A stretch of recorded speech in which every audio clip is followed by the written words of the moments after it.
Thank you all for joining us this morning. Hi, everyone. I am Jessica Silva, and our presenter today is Heejong Shin. And we are really excited that y'all are here today and to talk to y'all about digital scholarship and Makerspaces. Did the recording start? Yes. Okay, great. Um, so if you want to put your name and your position and where you are coming from in the chat. That would be awesome. I also put the National Book Award winners if anyone's read any of those or wants to. So your name, your position, and what library you're coming from. And if your library is like, for example, I always think of like the Milner Library, but it's at a campus.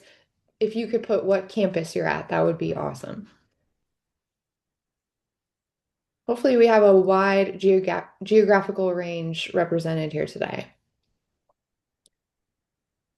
Awesome. Glenview Public. Awesome. And I like, hopefully we have a mix of academic, public, maybe any school folks in here. Cherry Valley, nice. Elk Grove. Okay. Awesome. Well, thank you all for joining us this morning. We will go ahead with our presentation from Hee Shin, and then we will have some opportunity for us to talk a little bit. In the meantime, if you have questions, please feel free to put them in the chat. I'll be monitoring that as well. And if you have any questions for me, please let me know. This is part of the Makerspace networking group, and Rails has over 90 networking groups. And if you ever have an idea for a networking group and you don't see it on our list of networking groups, let us know, me, and we can talk about it and maybe see if we are going to start a new group. So I'll go ahead and hand it over to you, Jong, and yeah, any questions, let me know. All right. Let me first share my slide.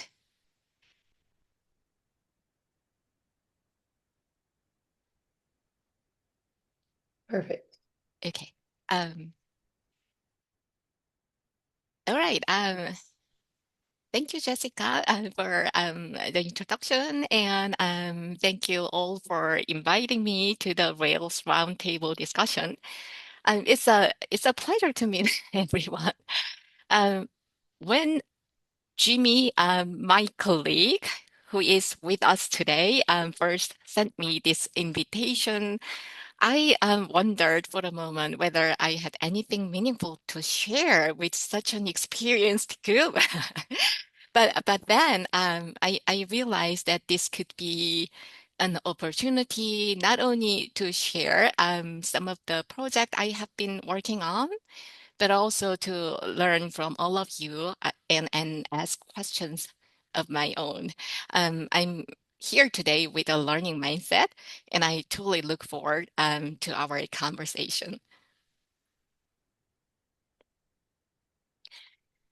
Before I begin, I'd like to give you a brief outline of today's presentation so you know where we are headed.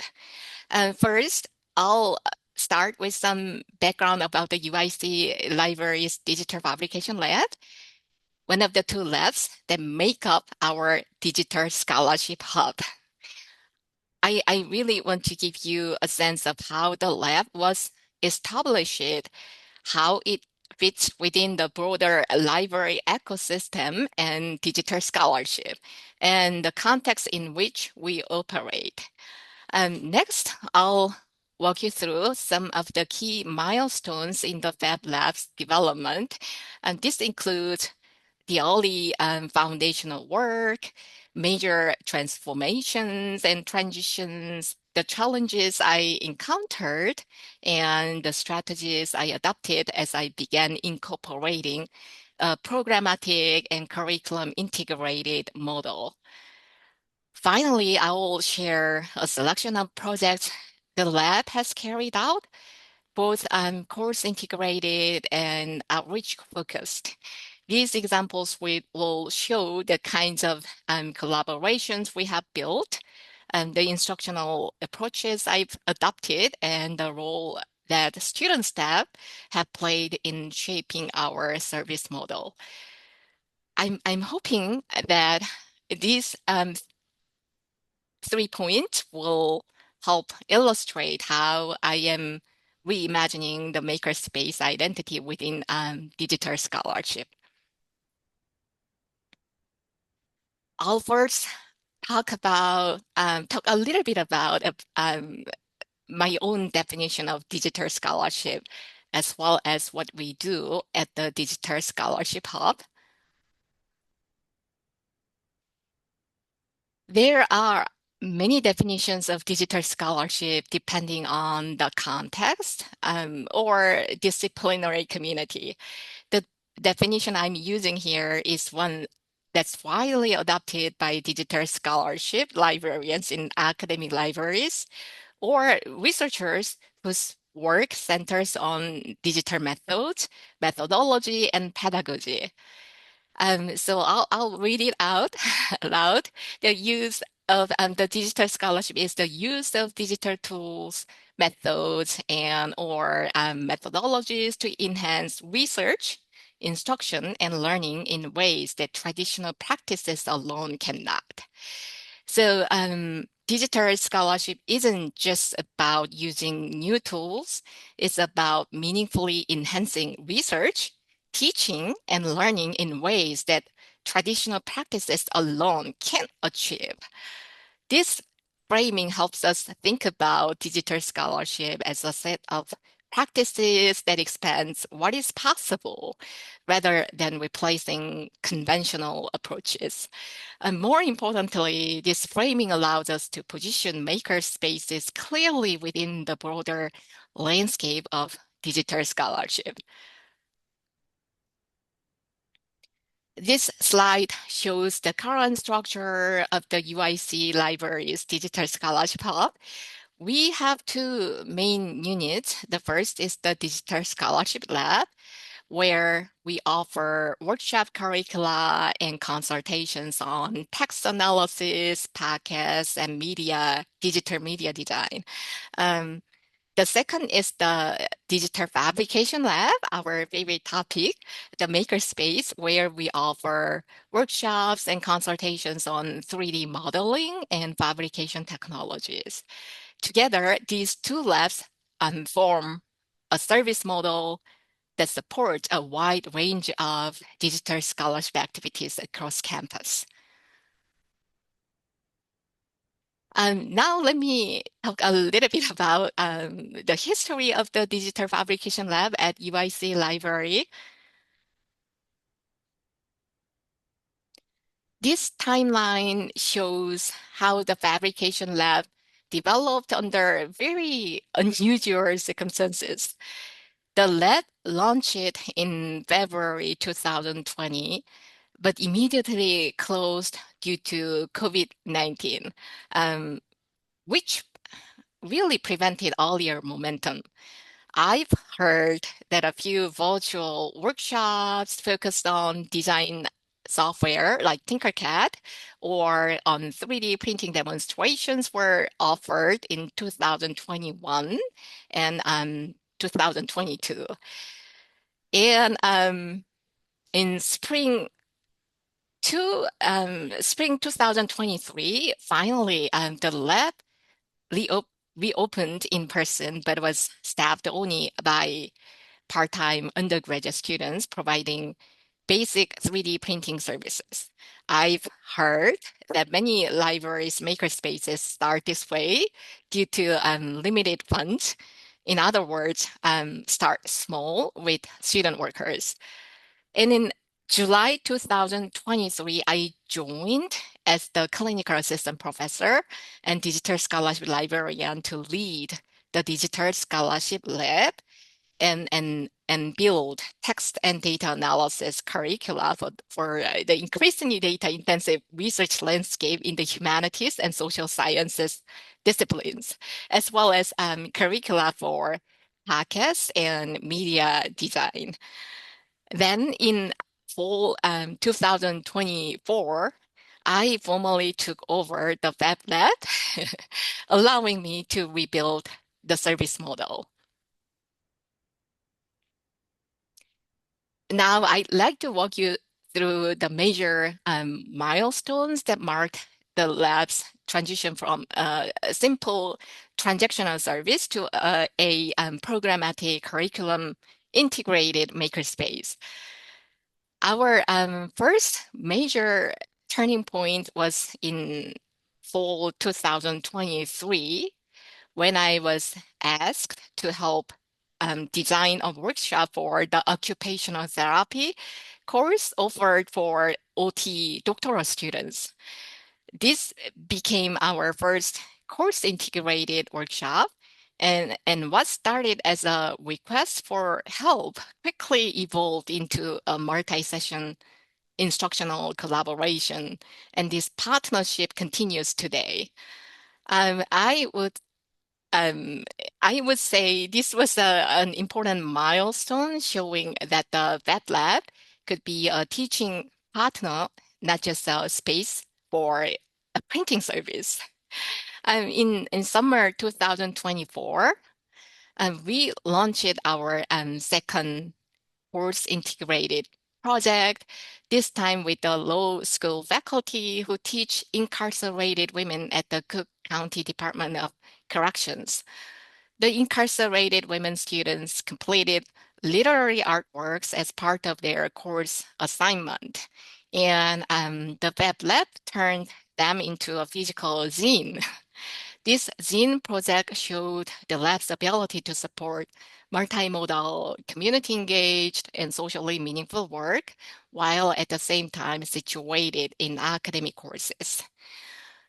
I'll show you some photos later with more details. Um, and a major internal milestone came in for 2024 when I implemented a comprehensive operational structure for the Fab Lab. This included regular team meetings, an official team messenger channel for communication, time clock for accountability, a 30-page employee handbook, and shared project management spreadsheet. These structures created stability, clarity, and a sense of shared purpose for the team of students, something the lab didn't have before. Moving into spring 2025, we began offering pilot engagement workshops as part of the STEAM and Digital Scholarship Series, specifically with our 3D printer and laser cutter. These pilots helped us revisit our instructional materials and context, test our teaching approach, and rethink which kinds of introductory learning pathways should be ideal.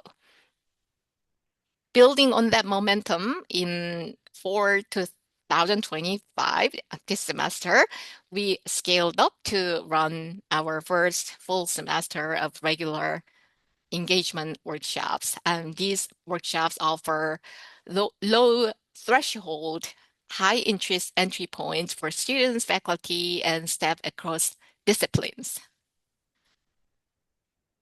Another big milestone came in early fall 2025 with the release of our new Fab Lab philosophy and new website.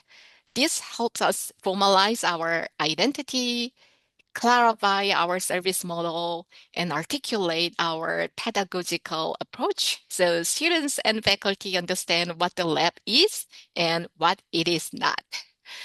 In the next slide, I'll talk a bit about our lab philosophy.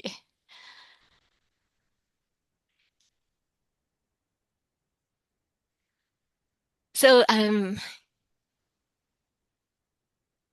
when I took over the Fab Lab in a year ago, I found many aspects confusing. UIC has student success initiatives, and we also have our library's mission and vision statement. Additionally, much of the confusion stemmed from the lab's unfortunate launch timing, opening just before the pandemic. And the fact that the individual who originally developed the lab left shortly after COVID began. I hope to reach out to them sometime because I'm now genuinely grateful for the foundation they laid. As I have gained more experience, I've come to appreciate how thoughtfully they envisioned and planned this small space. But when I first took over the Fab Lab, I was suddenly responsible for 8 undergraduate students who had essentially been running the space on their own. They knew um, far more about the equipment and patrons than I did. And although I had management experience in other academic units, including the University Writing Center, I had never managed a makerspace before. At one point, I went to Jimmy and asked for advice. Jimmy told me something that really stayed with me. It's not your mastery of the equipment that matters. It's your interest in making. Um, and then I met with a couple public librarians in Chicagoland as well, and they shared similar perspectives. And that it reminded me of something important. I've always been an art and craft person. So I began spending a lot of time simply observing our undergraduate student workers, how they moved through the space and what they knew, and the responsibilities they handled every day. And as I observed, I began to question whether simply staffing the lab and managing print jobs was actually supporting their career development or aligning with UIC's broader commitment to student success. And then something clicked. I realized I needed to lean um, into what I do well. I have many years of experience teaching and mentoring students in instructional design. I have experience working as a stage director in a fairly established Shakespeare drama club in Seoul, South Korea. And I started imagining the physical Fab Lab space as a kind of stage, a stage that I could design not just for equipment use, but for learning, collaboration, and creativity. What if our student workers took part in teaching? Um, what if they became peer instructors and knowledge facilitators? I realized that bringing student staff into the library's teaching activities could do two things at once. Empower them with meaningful skill building experience and strengthen the lab's programming visibility and impact. So with all these considerations, I felt then that I would need a philosophy for the lab. Long story short, these three elements, the Maker Movement Manifesto, the emphasis on the value of digital labor, and an environmentally mindful approach form the core philosophical foundation of the Digital Application Lab. First, the Maker Movement Manifesto emphasizes principles such as creativity, agency, experimentation, and joyful learning. One of the ideas I really relied on heavily is the host and guest model. In our lab, the staff serve as hosts who welcome learners into our space, create a supportive environment, and help remove knowledge barriers. Our learners are guests who bring curiosity, ideas, and projects. This model shapes the culture of the lab and encourages respectful and collaborative learning. Second, this is something I feel strongly about, and that comes from my own need to articulate and defend the work librarians and library step two for our community. Much of the intellectual and technical labor involved in digital fabrication is invisible. Consultation, research, troubleshooting, prototyping, maintenance, and instructional preparation and emotional labor, all carried out primarily by librarians, staff, and student employees. By centering the value of digital labor as a core part of our philosophy, I aim to help our community recognize that makerspaces rely on human expertise, not just equipment. Finally, an environmentally mindful approach guides our decisions about materials and workflow.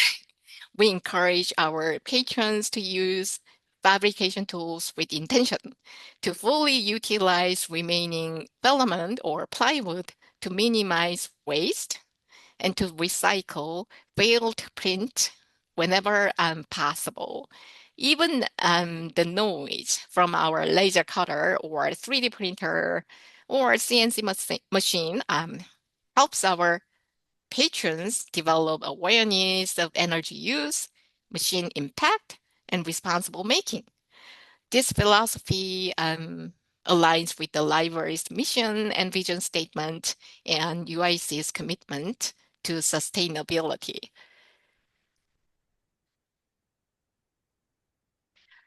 This slide shows how our philosophy translates into practice. The Fab Lab supports educational and research projects across the UIC community, not just through equipment access, but through meaningful instruction. Our teaching model is learner-centered and collaborative with student employees serving as peer instructors. And all of our workshops rely on active learning, where participants engage directly with tools and materials. This component is what shapes the lab's identity. Now, I would like to share some project photos with some details that we have been working on. This is one snapshot of the workshop I mentioned earlier.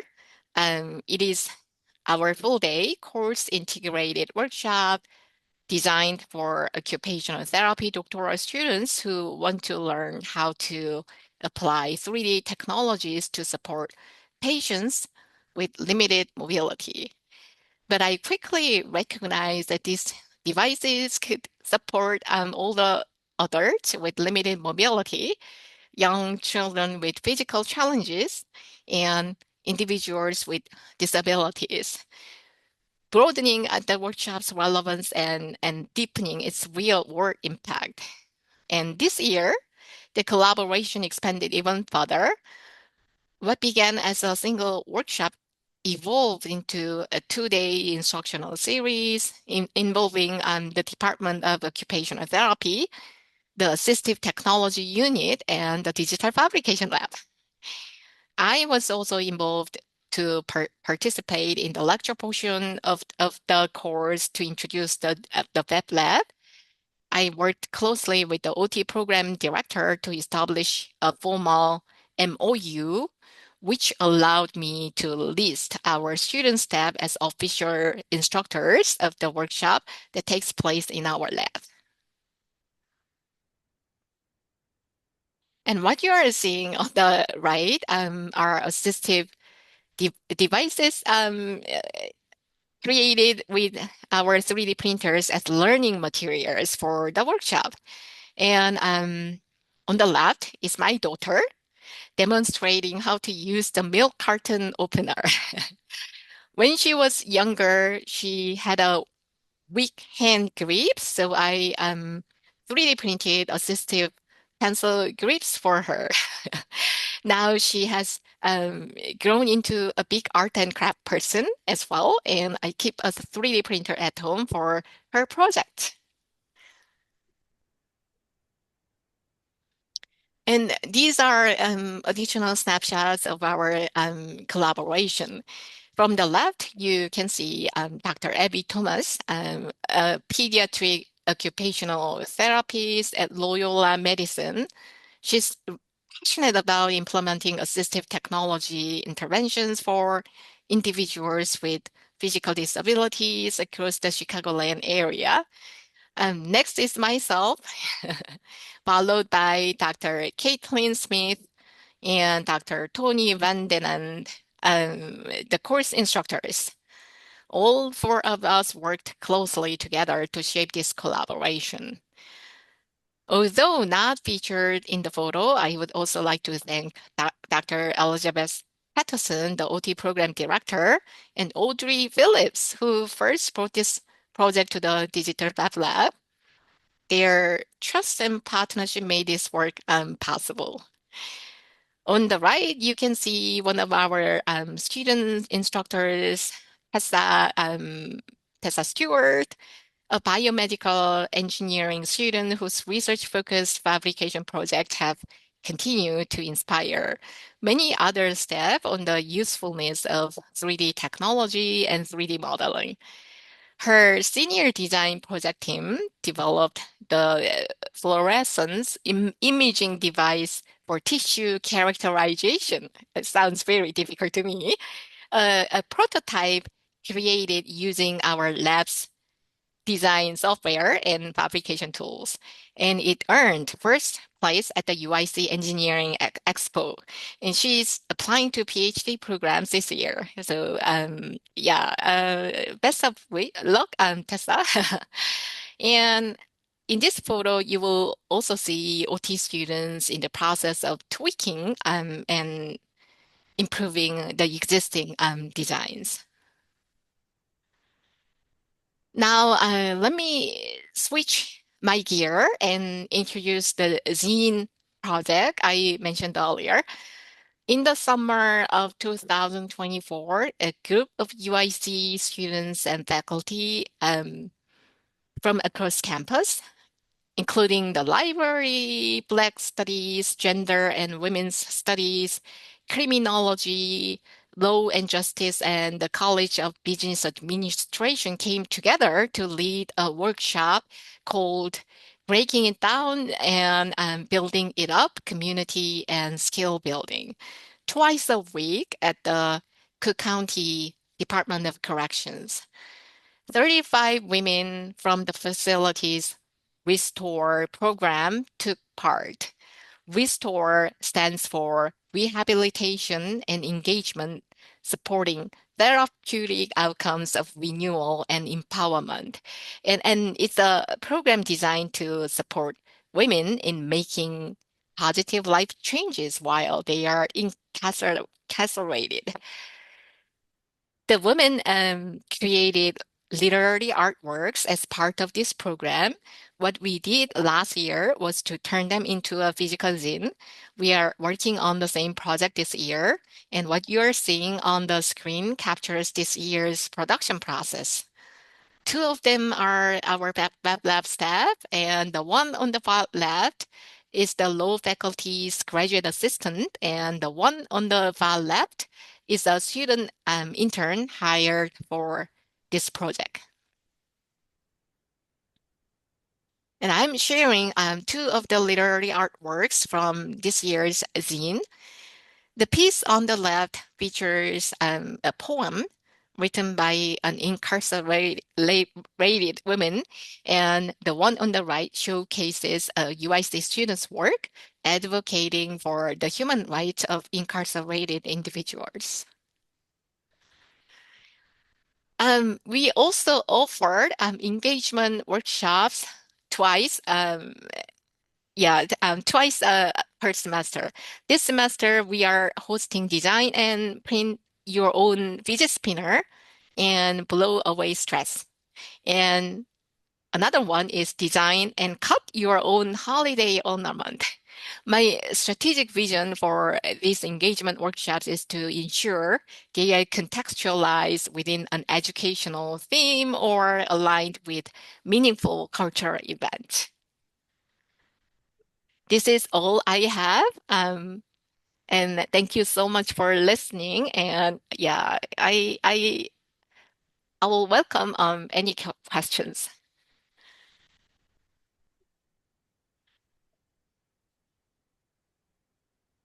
Jessica, should I stop sharing screen? Yeah, if you want to, you can. I think, Sarah, did you have a question? You want to,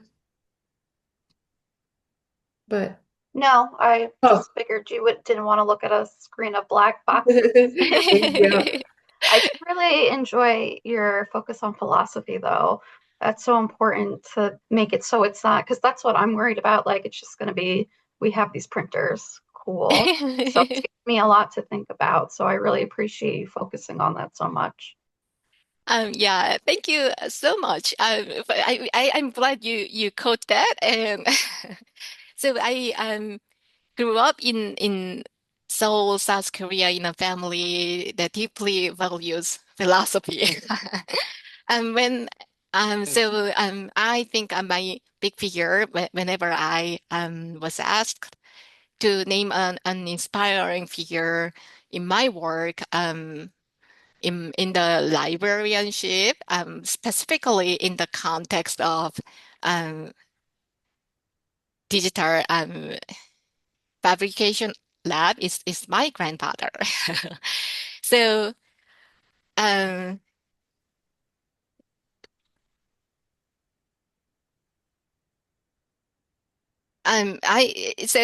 he is a humanist. He was a humanist scholar who really shifted his career to help. This might be a little bit serious topic, but help rebuild Korea by leading some national projects um, to restore cultural artifacts damaged during the colonial period and the Korean War. So he often emphasized the importance of having a guiding philosophy when approaching difficult work. His restoration philosophy was to, for example, leave room for the next restoration to restore just enough so that the future generations could continue the work with their own perspectives and knowledge and technologies. So I really try to apply his philosophy to my own work. And our learners may often define makerspaces by the tools we have. 3D printers, laser cutters, CNC machines, and I always get many recommendations about purchasing any types of tools. But I believe our long-term success is determined by far more by the philosophy guiding their use than the equipment itself. And I think equipment provides capability, but philosophy provides purpose and identity. I love that. We are our ancestors' wildest dreams. That's awesome. Amy had a good question. She said, did you find that visitors came with a basic level of knowledge on how to 3D model, use the materials, or did you have to really start with basic tool use? Yeah, really a lot of, thank you for the question. We really have a lot of student populations who have zero knowledge about any types of fabrication or 3D modeling. So that is why so by we, my student staff and myself, we try to like build a strong introductory pathway workshop to really make them come back. So yeah, and we have a small number of first time users with a lot of experience. But they know our tools and they don't really need instructional programming. So yeah. Nice. Any other questions about maybe background knowledge or schema that people have to have before using these things, or the ways maybe that you all train people to do that. I've seen some libraries do like a certificate. I've seen some where you have to spend at least an hour in the Makerspace lab before you can kind of get like your I can use the Makerspace badge. Anyone have a system like that?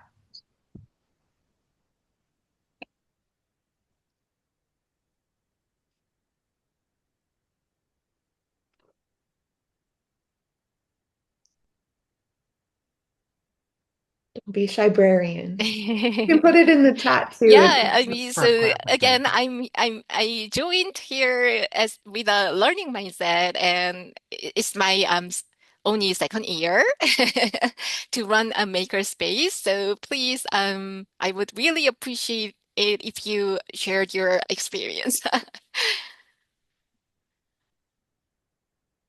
so Amy also shared, we found we have to be fully staffed or people just won't come, but we have a mixed age range. I imagine a university maker lab is a more concentrated age range. That's probably true. I worked at a community college, and so that was a really wide range of ages. Um, you you mean people are maybe some if anyone has advice for how to make patrons or users feel more comfortable to work independently?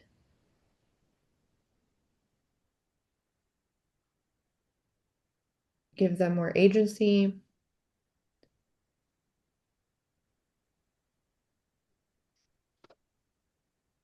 Um, I really think it's amazing that you all partnered with incarcerated people. I know there is a big movement right now for, especially in Illinois, for like books for prisoners, and we actually have some carceral member libraries in Rails. So if anyone's ever wanting to collaborate, I can definitely connect you with their libraries. Jameson shared, in a public space, it can be difficult to enforce a badge system. Some projects can feel they are built around service. This may be the only time they use the machine, and that's fine. But some curious minds return and use the machine themselves. Do you treat any use as a service? That's a good question. Maybe y'all can answer that in the chat. Like if you, how you all are kind of measuring the makerspace usage.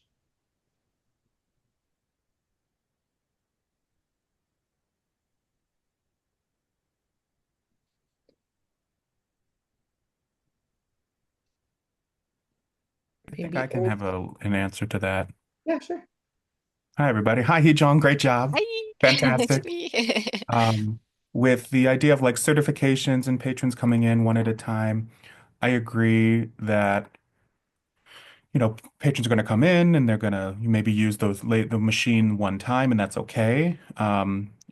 Instead of like a certification process or creating badges or something, which is a fair process. The only thing is that if they come once and then they're certified and then don't come back again, how long does that certification last? And then, overturn of staff and things like that. I found success of creating learning guides that give patrons step-by-step instructions, only because it's something that we as staff can edit and we can train ourselves.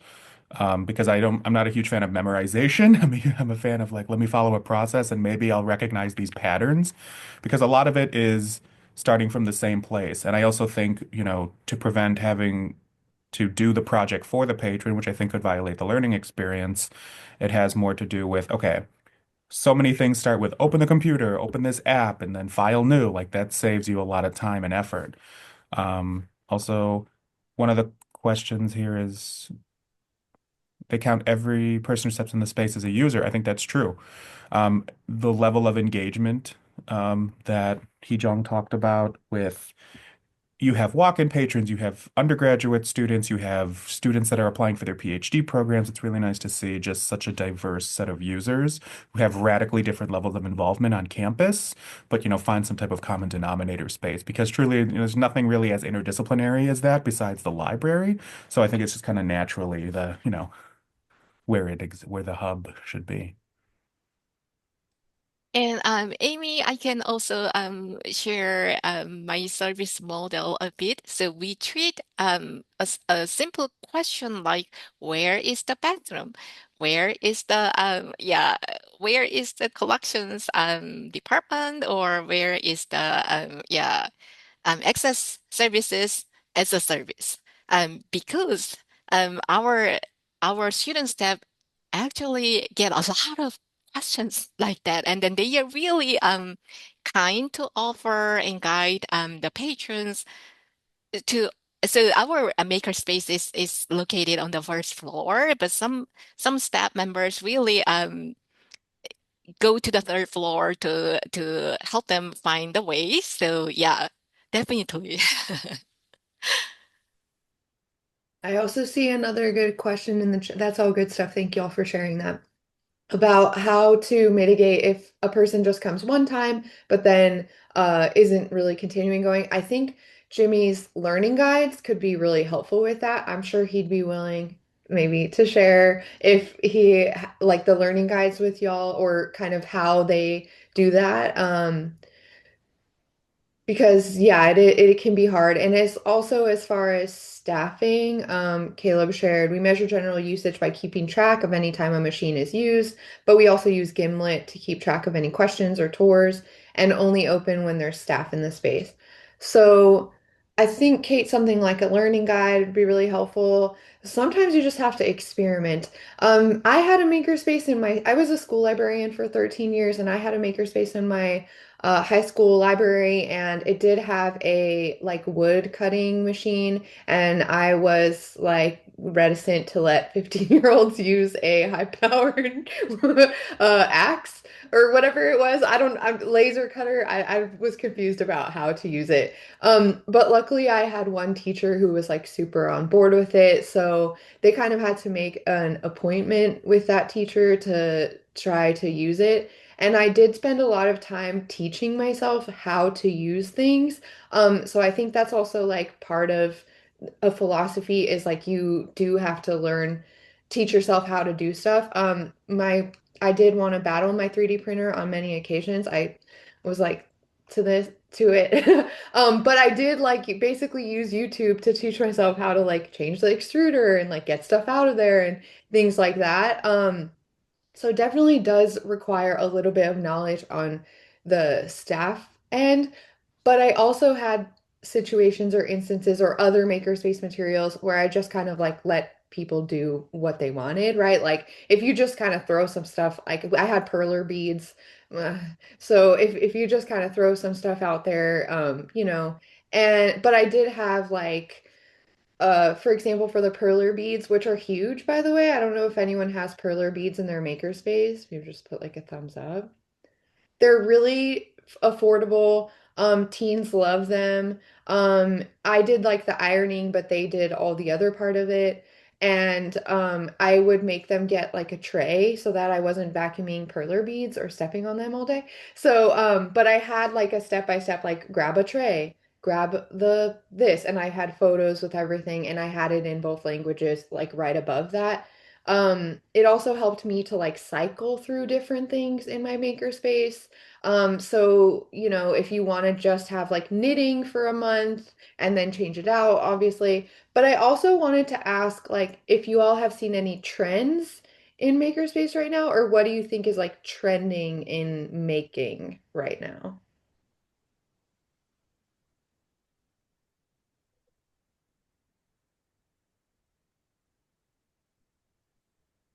Because I feel like diamond art is really huge right now. I don't know if anyone else.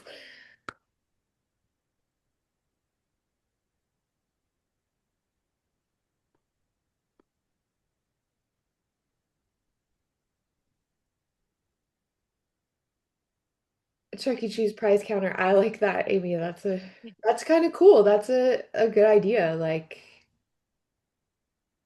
that's true. With the trends, you do have to buy new materials and you do have to be like conscientious, like, okay, is this gonna go away in a month? And then what does that look like? I know the Makerspace networking group. Good morning, Grace Lake Library.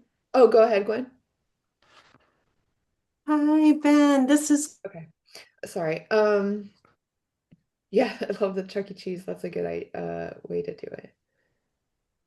At the Glenview Makerspace, we ask patrons to book appointments to use machines. Yeah, I know a lot of like concierge style, like make a one-on-one type of thing. People are wanting to measure their impact more. Yes, and it can be, I think it's hard to measure those like, you know, things that don't, that's more kind of like an attitude or a behavior or something that you're looking for. Oh, and I can actually share which kind of data we collect to Great. improve our service. Um,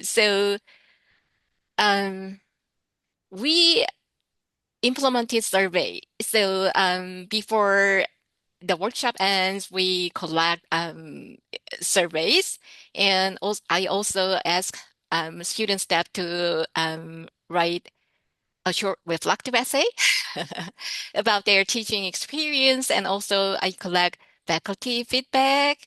So in your case, it might be your learners feedback, or anyone, any school teacher who brings interesting project. And I also track student engagement across semesters. So, for example, if learners come back to the lab after workshops to work on their own project, like different project, this is a great sign of impact. And we also collect usage data from SpringShare. So this is the way we measure the impact. And also, I would like to go back to a question about our service model. Someone posted an interesting question about the service model. Let me just really quickly to find. So yeah, I can't find it right now. So I'll just share what we do here. Um, we offer like 30-minute, 1 hour consultation for free. And all learners are welcome. And I can definitely so a lot of patrons who who bring a lot of questions, and we really welcome those questions. But we would like to encourage all learners to explore the tool and 3D modeling tool on their own. So we created this page. Um, like we offer basic 3D design and modeling consultation for beginners using Tinkercad. In case your design has flaws, we believe learning can best happen through tinkering your prototype. So um, I and my students really worked hard to identify some good LinkedIn resources that are available for free. So yeah, we refer our patrons to these services, and that has been working well.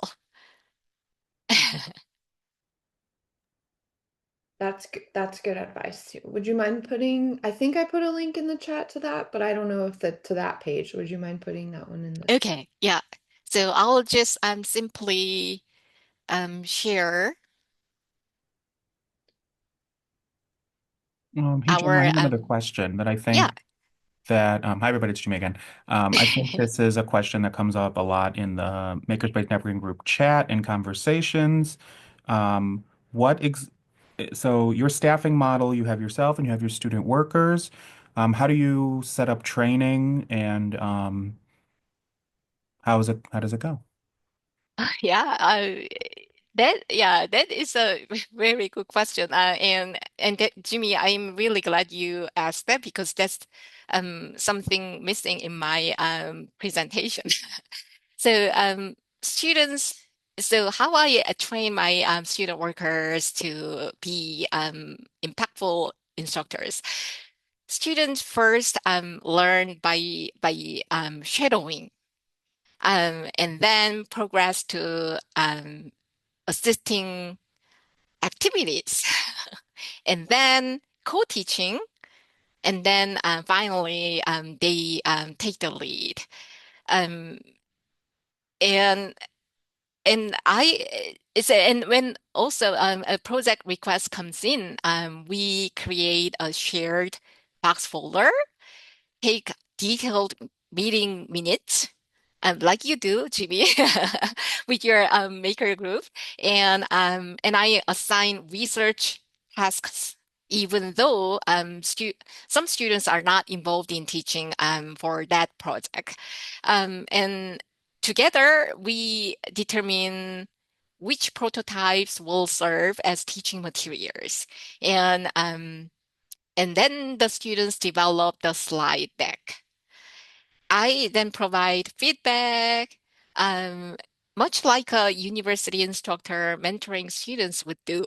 And we do 3 to 5 rehearsals. So I always call out, hey, let's do a rehearsal. This is our final rehearsal. So everyone does their best. And some of my student workers are with dance clubs and all kinds of clubs, and they love the term rehearsal.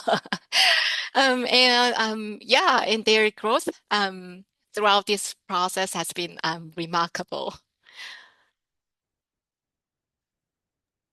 That's great. I love the I do, we do, you do, right? Like a fishbowl, I think is. And Amy also commented that a lot of people are really interested in one-to-one instruction. I don't know if y'all are familiar with the term body doubling, but I do think that that's like sometimes a lot of people really like that. They can be more productive that way or learn better that way. Um, Even if they just want someone next to them to go through the tutorials. Yeah, yeah, that's another good option. Yeah, and myself and student employees also. Yeah, I love one-on-one really close interaction with specific patrons. So we combine those um, two types of teaching methodology, like a big group and one-on-one or 102. Yeah. Nice. If anyone has tutorials or a LibGuide or a page on their web page about this, definitely feel free to put it in the chat. And then love to hear from y'all if anybody in our closing couple minutes, if you have a question, these are the folks to answer the question. They are the experts for sure.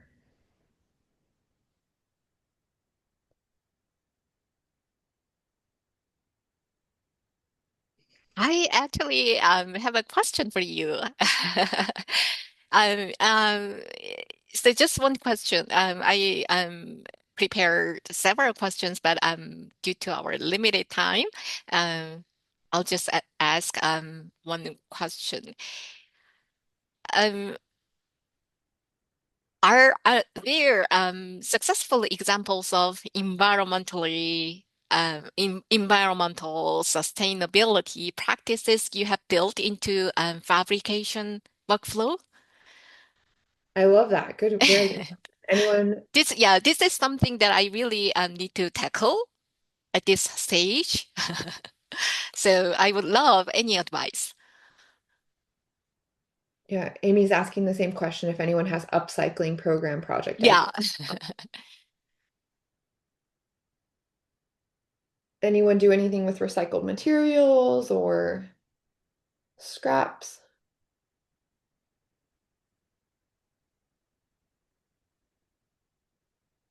I do know, and I can put it in the chat, but there is here in Illinois, an organization that collects plastic bags, and then they'll give you a, a bench made of plastic bags.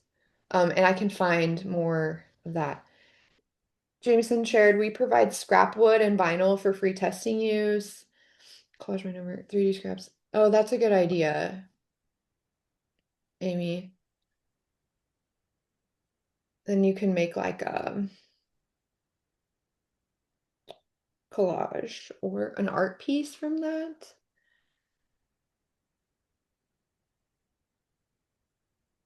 Oh, that's a good idea. I want to use scrap materials from other projects as the base for workshops or introduction to tech classes. The Yeah, that's very true. You could probably reuse them as perler beads. I think there are also companies that collect leftover uh filament as well. And I think if y'all haven't heard of like Sustainable Libraries Initiative, I know they have a lot of content about this too. We have what's called the Creation Station, which is a set of drawers where we put extra supplies that people are welcome to choose from. There's also Greener Good, a recycled art supply shop that we suggest to members to donate art and craft supplies. Nice.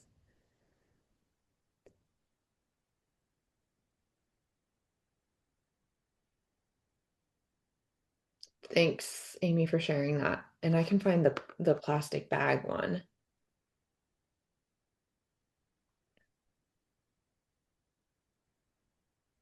I went to a library that had the Next Tracks.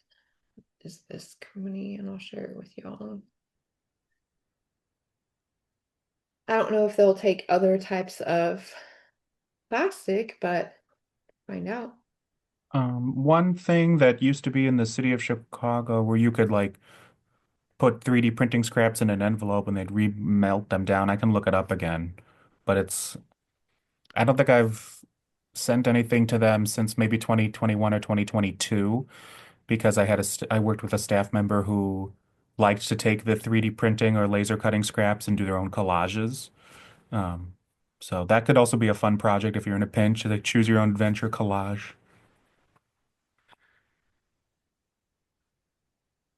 I like that I do it too, Caleb, to encourage them to use the recycled materials before purchasing. This is the Sustainable Libraries Initiative, if anyone interested. All right, well, we're about to wrap. Is there anything else, any other questions you all have, or anything else the Makerspace group wants to share?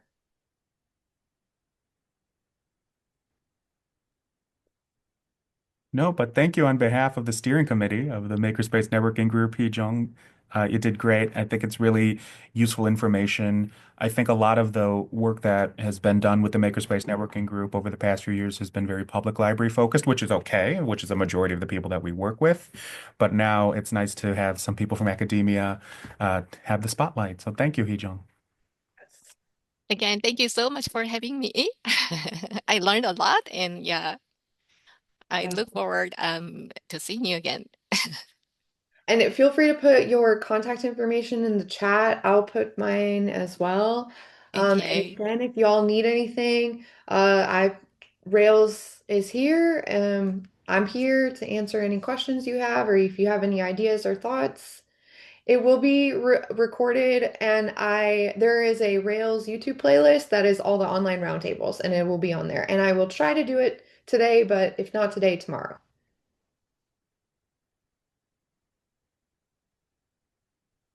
I'll hang out for a second in case anyone wants to share anything. Thank you all so much for coming today. We appreciate you. Thank you, Hadrian, so much. Great stuff.